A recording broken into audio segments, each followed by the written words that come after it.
Tuhan untuk menerangi bangsa Indonesia dengan Injil Kristus. GLFI selalu siap melayani gereja dalam berbagai pelayanan rohani yang dapat menguatkan perjalanan iman kita bersama Yesus. Beberapa pelayanan GLFI adalah share time dalam bahasa Opung Online dan Ladies Online. Pelayanan anak bersama Go Kids Asia dan pelayanan di Radio Bunga Bakung. Podcast 20 pelajaran berharga bagi umat Kristen Asia dalam bahasa daerah. Pelayanan Zoom Ministry setiap bulan, malam evangelisasi, gaul community, Bangsona Penili. Pelayanan minggu sore, Global Assembly English Service.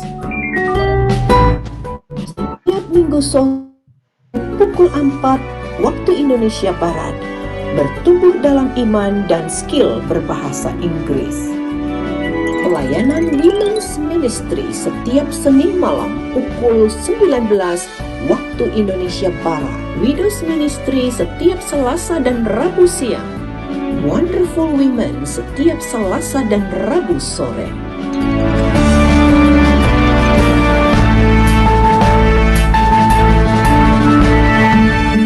Kunjungi kami di media sosial dan link berikut.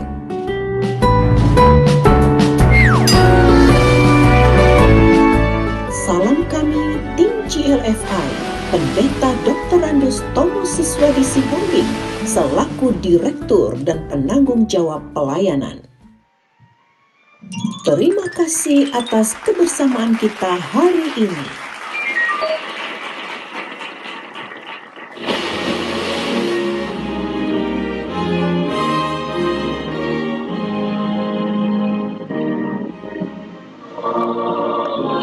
Selamat datang wahai wanita hebat dalam acara Women Ministry yang diselenggarakan oleh Gospel Light for Indonesia. Adapun visi Women's Ministry yaitu menjadi komunitas wanita Kristen yang menjadikan Kristus jantung hati idaman dalam segala keadaan. Misi Women's Ministry membangun persekutuan wanita Kristen dari berbagai gereja dan denominasi, memperkuat iman kaum wanita untuk bertumbuh dalam Yesus dan membagikan berita Injil Yesus Kristus kepada semua perempuan. Tema kita malam ini adalah menanam dan menyiram bersama Dr. Susan. Selamat datang kepada Ibu Susan. Apakah yang dijanjikan Allah bagi kita yang percaya? Di rumah Bapakku banyak tempat tinggal, aku pergi ke situ untuk menyediakan tempat bagimu. Allah menjanjikan surga mulia. Masa depan kita pasti dan cerah. Sementara kita di dunia, apa yang harus kita lakukan? Lakukanlah pekerjaan yang menghasilkan kekekalan.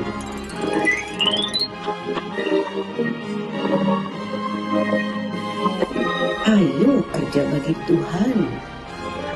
Saya yang menanam, kamu yang menyiram.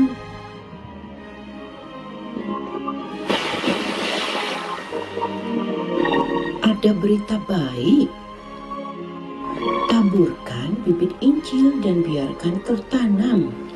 Mari kita siram dan kita doakan bibit yang sudah ditanam. Tapi ingat, pertumbuhan adalah dari Tuhan.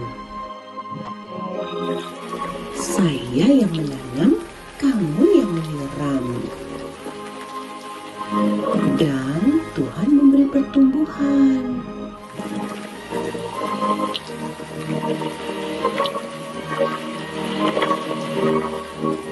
Selamat datang kepada Ibu Riyama dan Ibu Delfrita. Dipersembahkan untuk kemuliaan Tuhan oleh Gospel Light for Indonesia. Shalom dan selamat malam Bapak Ibu yang terkasih di dalam Tuhan. Sungguh sukacita sekali kita pada malam hari ini boleh berjumpa kembali di acara Women Ministry Share Time yang kita adakan setiap hari Senin malam. Ya, dalam kesempatan ini kami juga mengucapkan datang kepada Ibu yang baru pertama kali join di acara Zoom kita. Dan juga kami mengucapkan selamat datang kepada pembicara kita, Ibu Susan Monica. Selamat datang, Ibu. Ya, adapun tema kita pada malam hari ini adalah menanam dan menyiram. Ya, apa yang kita tanam, siapa yang menanam, apa yang kita siram, siapa yang menyiram. Nanti akan dijelaskan oleh Ibu Pendeta Susan Monica yang berasal dari Gereja Kristen Injili Indonesia Bandung.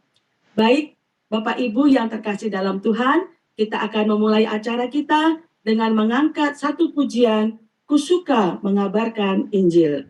Kepada Ibu Yulia kami persilakan.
Yang akan dipimpin oleh Ibu Riama Dolok Saribu. Kepada Ibu Riama kami persilakan. Ya, suara saya kedengaran? Kedengaran, Bu. Oke. Kita bersatu dalam doa. Terima kasih Bapa di surga, terima kasih buat minggu yang baru ini ya Tuhan. Terima kasih buat hari ini. Keribuan kami berkumpul ya Bapa melalui grup ini ya Tuhan. Mendengarkan firman-Mu, membahas firman-Mu. Engkaulah yang menyertai kami, yang ada di Zoom Pendeta Susan untuk memaparkan segala yang penting malam ini untuk kami menguatkan iman kami dan kami semakin bertumbuh sesuai dengan firman-Mu. Tuhan juga pakai Ibu MC kami, Ibu Mariana Barus, moderator kami Ibu Sima Bora, juga ya Tuhan, Inang Delfrita Napitupulu. Tuhan pakai semuanya ya Bapa untuk lebih baik lagi di malam hari ini untuk menuju memuliakan.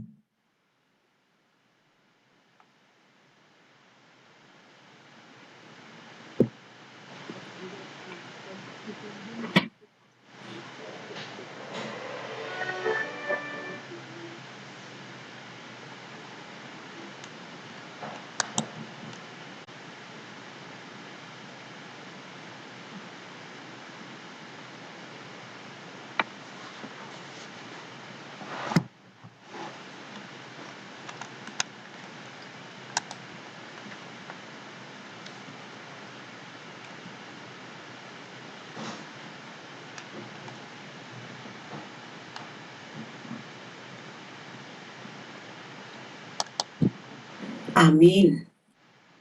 Iya, terima kasih kepada Ibu Riyama Dolok Saribu. Selanjutnya kita akan mengangkat satu pujian yang berjudul Tak Satu Pun.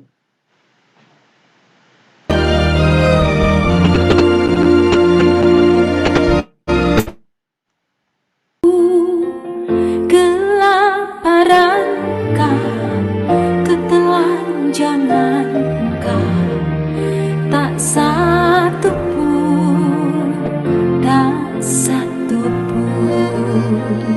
Apa yang dapat memisahkanku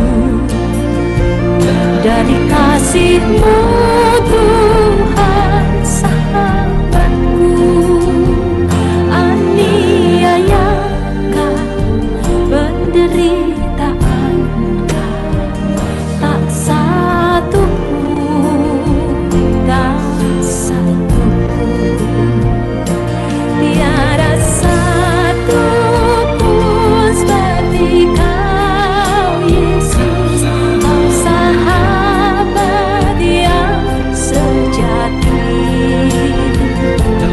Dalam bahaya Kau menggendongku, Engkau Yesus. Ya, Bapak Ibu yang terkasih, semakin kita mengenal seseorang, semakin kita menyayangi dia, dan kita semakin bisa menerima seseorang itu. Dan sekarang, sebelum Ibu Pendeta Susan menyampaikan kebenaran firman Tuhan, kita akan melihat profil dari pembicara kita ini, sehingga kita semakin mengenal Ibu kita yang terkasih. Silakan Ibu.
Silakan Ibu Pendeta Susan.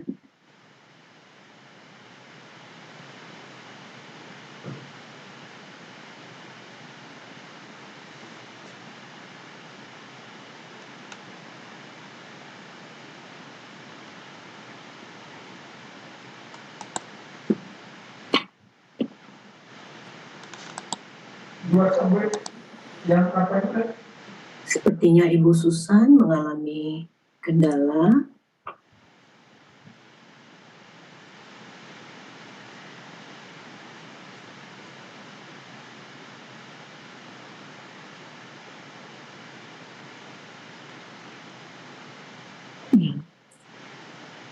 Salam ibu-ibu semua, saya mohon maaf karena saya menggunakan laptop dan saya bermaksud untuk men-share bahan yang sudah ada, tetapi ini putus-putus.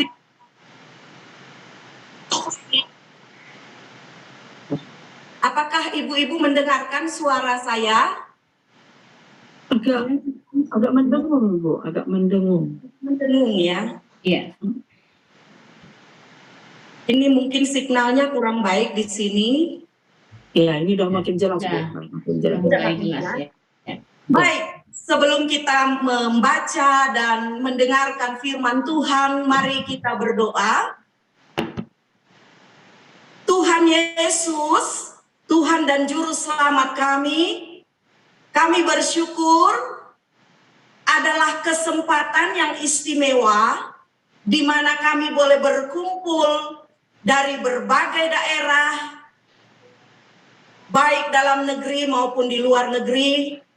Kami boleh berkumpul di dalam Tuhan, bersekutu, dan kami boleh mendengarkan firman Tuhan. Ya Tuhan, kami memohon kuasa Roh Kudus menolong kami semua, supaya ketika firman Tuhan kami baca, dan ketika penjelasan firman-Mu disampaikan, kami benar-benar mengerti, dan dari apa yang kami pahami, kami mampu untuk bersikap secara benar, bertingkah laku secara benar, dan kami boleh melakukan dalam hidup kami seperti yang Tuhan inginkan untuk kami perbuat. Bicara kepada kami Tuhan, kami siap mendengarnya. Dalam nama Tuhan Yesus kami berdoa. Amin. Mari kita membaca firman Tuhan. Jika berkenan, mungkin host bisa men-sharekan untuk kita dari 1 Korintus 3 ayat 6 sampai 15. Saya akan membacakan kepada kita semua 1 Korintus 3 ayat 6 sampai 15. Aku menanam, Apolos menyiram, tetapi Allah yang memberi pertumbuhan. Karena itu yang penting bukanlah yang menanam atau yang menyiram, melainkan Allah yang memberi pertumbuhan. Baik yang menanam maupun yang menyiram adalah sama, dan masing-masing akan menerima upahnya sesuai dengan pekerjaannya sendiri. Karena itu kami adalah kawan sekerja Allah, kamu adalah ladang Allah, bangunan Allah. Puji nama Tuhan, demikianlah firman Tuhan dari panitia memberikan kepada saya bagian firman Tuhan dari 1 Korintus 3 ayat 6 sampai 15 sebetulnya, tetapi saya mengcutnya itu memotongnya hanya sampai ayat 9. Mengapa? Seharusnya dari dan saya akan membahasnya dari ayat 1 sampai ayat 9. Mengapa demikian? Karena ini merupakan satu topik, sedangkan ayat 10 dan seterusnya itu sudah berbicara tentang topik yang lain, memang masih ada hubungannya, tetapi itu berbicara tentang bangunan, tidak berbicara tentang menanam dan tentang menyiram. Nah, karena itu malam hari ini kita cukup berbicara dari ayat, kita cukup membahas bagian firman Tuhan ini dari ayat 1 saja sampai ayat 9, atau dari ayat 6 sampai ayat 9. Dan kita akan, jika Tuhan berkenan, di lain kesempatan silakan untuk ibu-ibu pengurus Women's Ministry untuk bisa memberikan topik yang lain sesuai dengan ayat 10 sampai 15.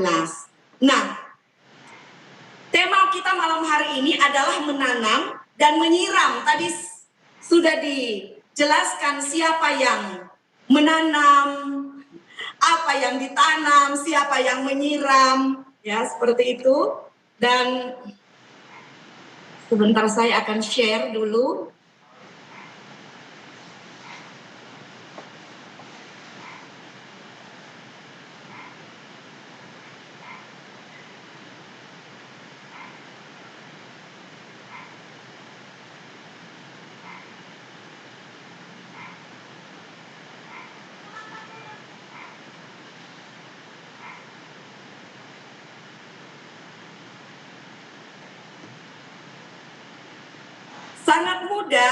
Sangat mudah untuk kita pahami dari bagian firman Tuhan yang sudah jelaskan yang sudah dicatat dalam firman Tuhan bahwa Pauluslah yang menanam, Apolos yang menyiram, dan Allah yang memberikan pertumbuhan. Nah, Paulus, kita tahu siapa itu Paulus. Ya.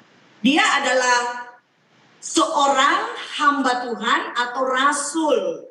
Dan sekarang untuk konteks sekarang ini, seorang rasul itu memang tidak lagi disebutkan dalam konteks sekarang ini, tetapi seorang rasul dapat dikatakan adalah seorang hamba Tuhan atau orang yang percaya, yang memiliki tugas untuk menanam, dan juga kan siapa itu Paulus. Dan mungkin kita juga sudah sangat paham tentang latar belakang Paulus yang tadinya dia adalah seorang penganiaya, orang yang tidak percaya Tuhan Yesus, tapi ketika bertemu dengan Tuhan Yesus akhirnya memakai dia dengan luar biasa, dan dia menjadi seorang yang menanamkan Injil, menyebarkan Injil di mana-mana, menyebarkan kabar baik, menyebarkan berita gembira di mana-mana, dan sudah sangat terkenal.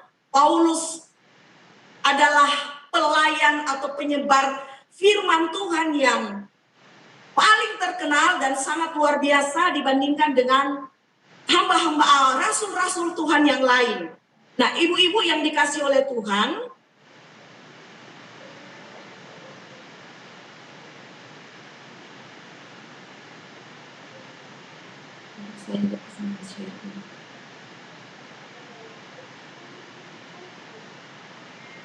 ibu-ibu yang dikasih oleh Tuhan, saya di sini putus ya, jaringannya kurang bagus. Di sini putus internetnya. Saya masih menunggu untuk men-share. Saya boleh minta tolong suami saya dulu, minta tolong. Nah, ibu-ibu ya sambil menunggu yang harus saya sharekan, kita mungkin sudah mengerti tentang Paulus. Ya, banyak kita sudah tahu tentang Paulus. Tetapi bagaimana dengan Apolos? Ya, bagaimana dengan Apolos yang tugasnya adalah menyiram? Nah, nanti kita akan melihat apa itu menyiram. Ya, Apolos atau Apolomius, Apolos ini adalah seorang Yahudi. Nah, ia berasal dari Alexandria. Kita bisa baca dalam Kisah Rasul 18 ayat 24 sampai 28. Nah, Apolos ini dari Alexandria pergi ke Efesus tahun 52 Masehi. Apolos ini memiliki pengetahuan yang cermat tentang Yesus. Nah, pengetahuan yang cermat tentang Yesus diperoleh oleh Apolos dari mana? Dari murid-murid Tuhan Yesus yang berada di Galilea.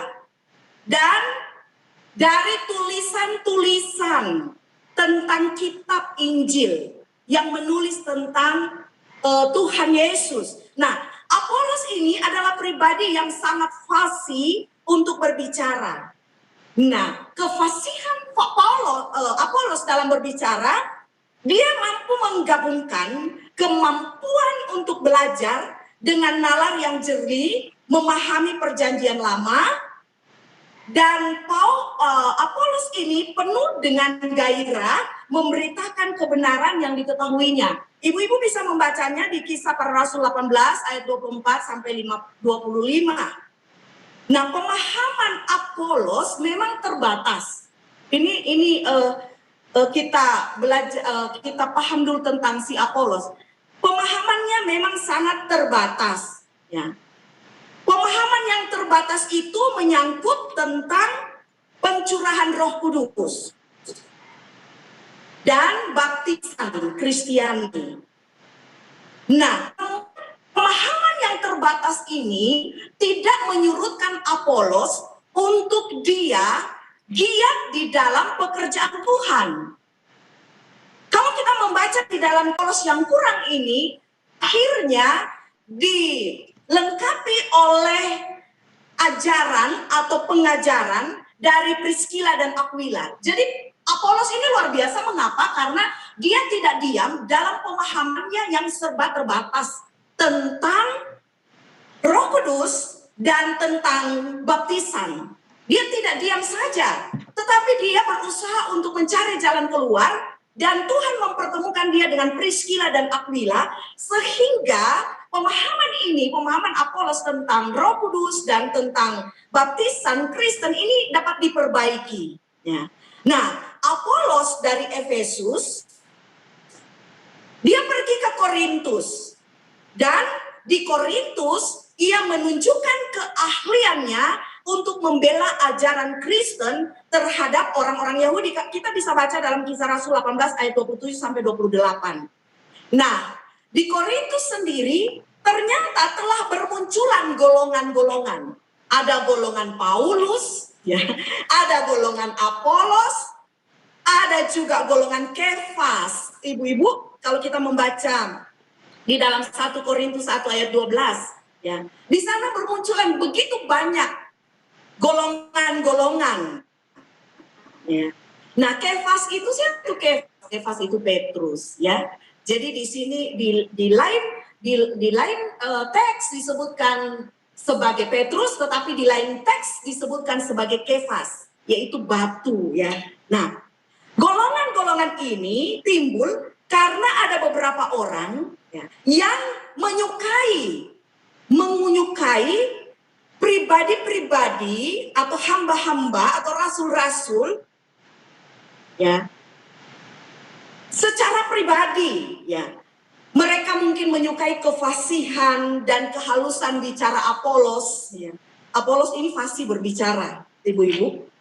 Dia dan bicaranya, kalimat-kalimatnya, kata-katanya itu halus. Namun hal ini menimbulkan penggolongan-penggolongan di tengah-tengah orang percaya. Jadi sebetulnya Apolos datang bukan untuk supaya dia menyebutkan dia dari golongan, membuat golongan-golongan, tidak. Tetapi yang membuat penggolongan ini adalah jemaat Tuhan. Sehingga mereka, saya golongan Petrus atau Kefas, saya dari golongan Kristus.